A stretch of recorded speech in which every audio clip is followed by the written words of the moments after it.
अस्सलाम वालेकुम to all my friends. कैसे हैं आप? सब ठीक ठाक हैं। आज की वीडियो का टॉपिक जो है MGT 503 का पढ़ना है हमने लेसन नंबर 15, जिसका नाम है decision making and decision taking. ठीक है, डिसीजन बनाना और डिसीजन लेना। ठीक है, इस पे ये सारा जो है हमारे पास है, ये लेक्चर है, ये इसका हैंड्स आउट है और ये यहाँ तक जो है ये लेसन नंबर 15 है। ठीक है, तो हम जाएंगे अपनी फ़ाइल पे और यहाँ से हम देखेंगे कि इसमें क्या इसका जो है कॉन्सेप्ट है आसान अल्फाज में। ठीक है, इजी एक्सप्लेनेशन। डिसीजन मेकिंग और डिसीजन टेकिंग का मतलब, मैनेजर्स हर रोज़ डिसीजंस लेते हैं। ठीक है, ये उनका इम्पोर्टेंट काम होता है।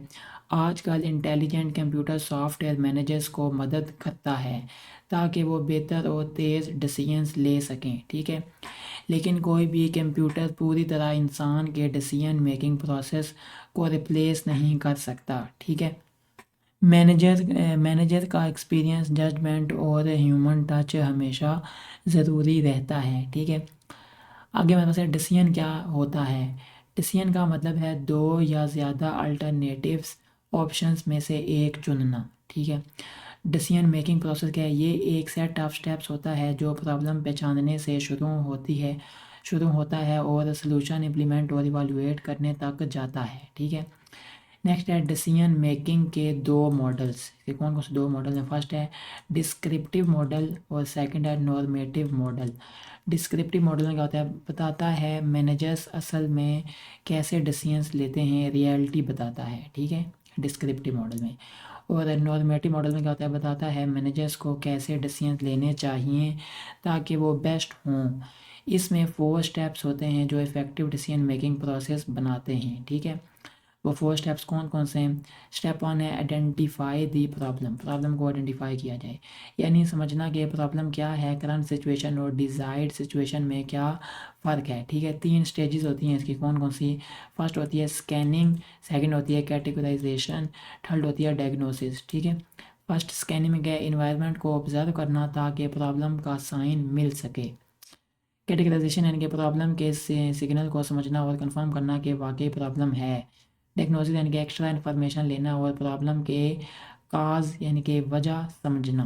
ठीक है, स्टेप 2 है यानी कि जनरेट अल्टरनेटिव सॉल्यूशंस।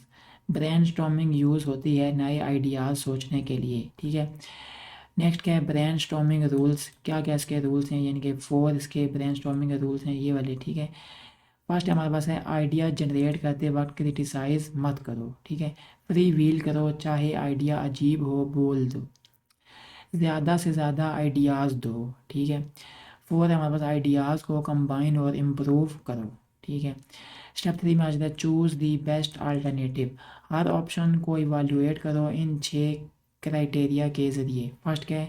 फिजिबिलिटी, यानी कि क्या ऑप्शन टाइम, बजट, टेक्नोलॉजी के अंदर पॉसिबल है। दूसरा क्वालिटी, क्या ये प्रॉब्लम को इफ़ेक्टिवली सॉल्व करता है। थर्ड क्या है? एक्सेप्टेबिलिटी, यानी कि क्या लोग इसको सपोर्ट करेंगे। फोर है कॉस्ट, कितना एक्सपेंस होगा और कोई नेगेटिव साइड इफ़ेक्ट तो नहीं। फिफ्थ क्या है? रिवर्सिबिलिटी, यानी कि अगर डिसीजन गलत हो गया तो क्या उसे अनडू कर सकते हैं। सिक्स क्या है? एथिक्स, यानी कि क्या ये एथिकल और सोशली रिस्पॉन्सिबल है। ठीक है, नेक्स्ट क्या? स्टेप 4 यानी कि implement and monitor solution. Decision implement करना हो, चेक करते रहना कि सब ठीक चल रहा है। फर्स्ट क्या? प्लानिंग ज़रूरी है।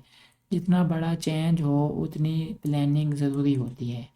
पीपल को इन्वॉल्व करो, यानी कि अगर वो पार्टिसिपेट करेंगे तो सपोर्ट करेंगे। ठीक है, अगर पार्टिसिपेशन पॉसिबल नहीं तो कम से कम उन्हें इन्फॉर्म करो। नेक्स्ट क्या है? मॉनिटरिंग, यानी कि देखते रहो कि प्रॉब्लम सॉल्व हुई या नहीं। नेक्स्ट है डिसीजन मेकिंग सिचुएशन। अब डिसीजन मेकिंग क्या क्या सिचुएशन है? सर्टेनिटी, यानी कि जब हर अल्टरनेटिव का रिजल्ट पता हो। इजी टू डिसाइड, यानी कि ये रेयर होता है। ठीक है, अनसर्टेनिटी, यानी कि जब रिजल्ट का पता नहीं होता, इनकम्प्लीट नॉलेज होती है। रिस्क, जब डिसीजन से लॉस भी हो सकता है। ठीक है, रिस्क की वजह अनसर्टेनिटी होती है। रैपिडली चेंजिंग एनवायरनमेंट रिस्क बढ़ा देता है। ठीक है, रैपिडली चेंजिंग एनवायरनमेंट रिस्क बढ़ा देता है।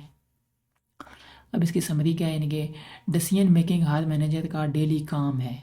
गुड डिसीजन लेना ऑर्गेनाइजेशन की सक्सेस या फेल डिसाइड करता है। कंप्यूटर्स हेल्प करते हैं लेकिन ह्यूमन डिसीजन मेकिंग कभी रिप्लेस नहीं हो सकती।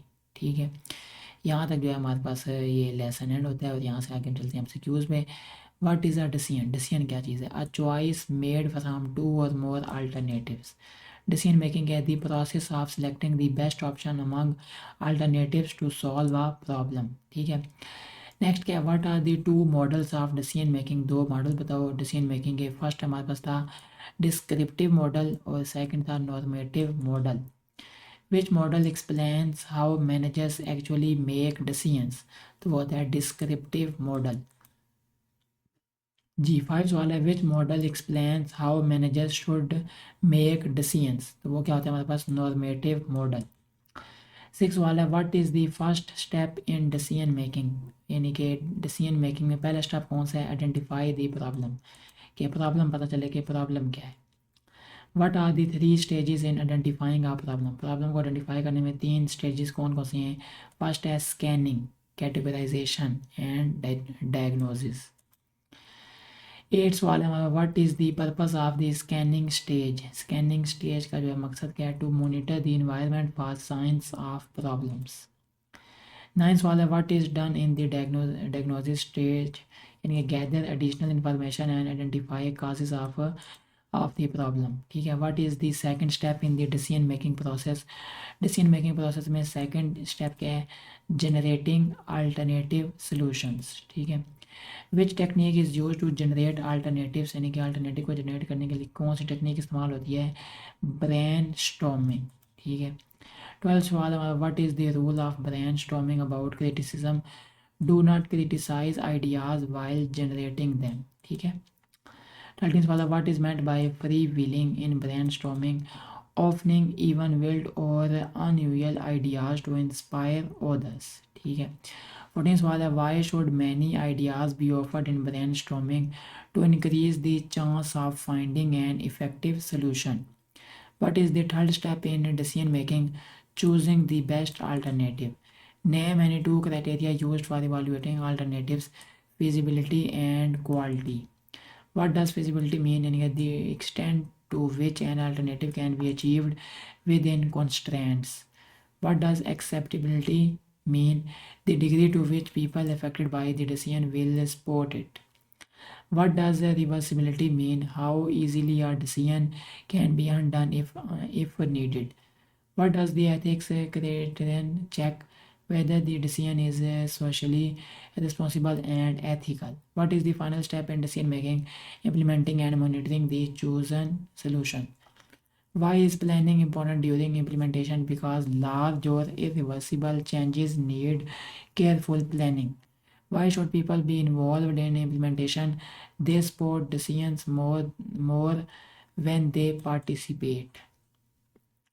The next क्या 24, what is monitoring and decision making? Checking whether the problem is solved as planned.